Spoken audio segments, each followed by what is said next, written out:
Hi guys, alright, I'm just going to do another video.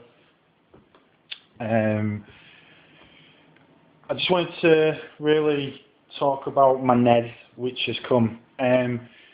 Initially, reasonably okay. Initially looked at it, didn't see anything majorly wrong with it, apart from obviously dirt and lack of good, the packing was not overly impressive. Since I got it together, there were many new problems that I've discovered, not least the wiring on the plug and the fact that the fuse on it was knackered and so on. Eventually I got to plug in a game in, and I got the red flashing light, which I'm sure you guys may have heard of before. Many reasons for that. The main one that I'm aware of, and then one that I finally discovered that it was the fact that the cartridge contacts were not making contact with the actual NES contacts. That requires a little bit of pin adjustment, which you have to do by stripping the thing down. So have a guess what I've been doing for the last 3 hours? Stripping the damn thing down. I took it to bits, and I've had to actually take the actual cartridge slot off the NES and actually readjust each individual pin with a pair of tiny tweezers. The game that I got to test it was Super Mario Bros. 3. It was from some kind of crappy eBay sale thing. It wasn't a very good quality cartridge in the first place. So part of me was thinking, is it the cartridge? Is it the cartridge?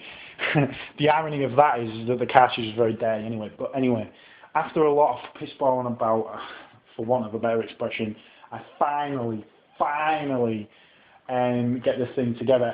Structurally, there was a lot of internal damage, and screw threads knackered and all kinds of things like that. So someone has obviously been opened that prior to selling it.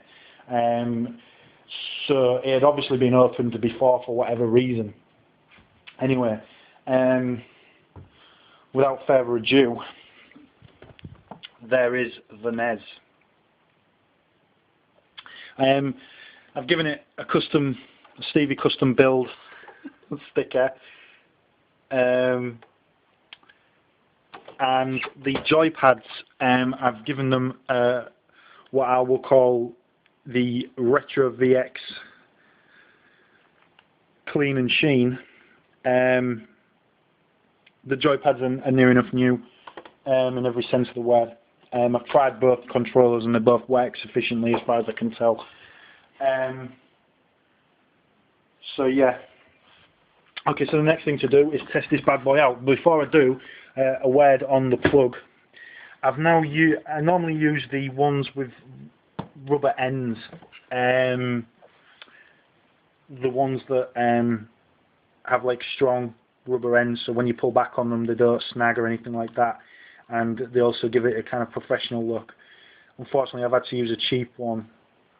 Same principle, as you can see, and it does what it's supposed to do, and it's tied down by screws on plastic, so it's not going to go nowhere. It's nothing bad like that, but by the same token, it isn't as impressive as the other ones. Anyway, plug that in.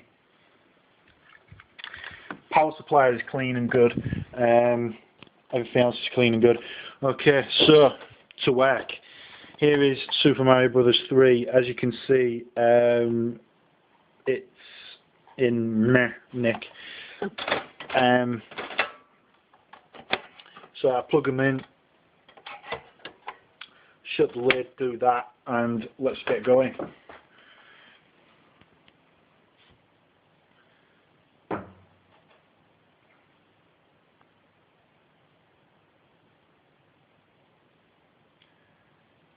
Right, okay, it's done the same thing again. Red flashing light. See that, guys? So it's knackered again. Let's have a look.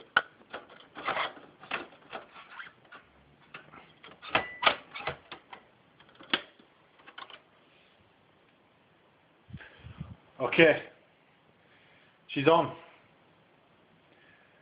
Whoopie-doo. Turn off the light.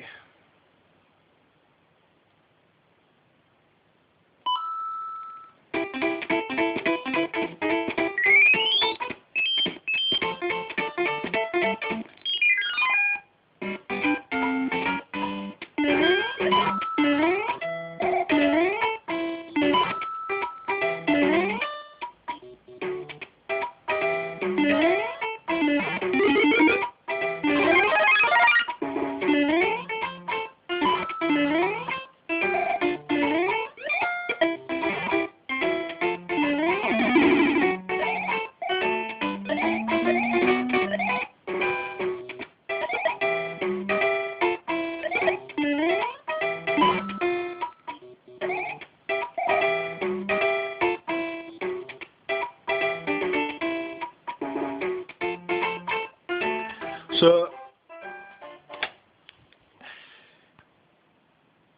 as you can see, guys, finally got it working. Temperamental, possibly, maybe. I don't know whether it's the cartridge or it's something else. But suffice to say, to get it to that stage has taken me a good 3 hours. And I consider myself the ultimate professional NES repairer. And I deserve nothing but admiration and respect from the NES community. Well, maybe.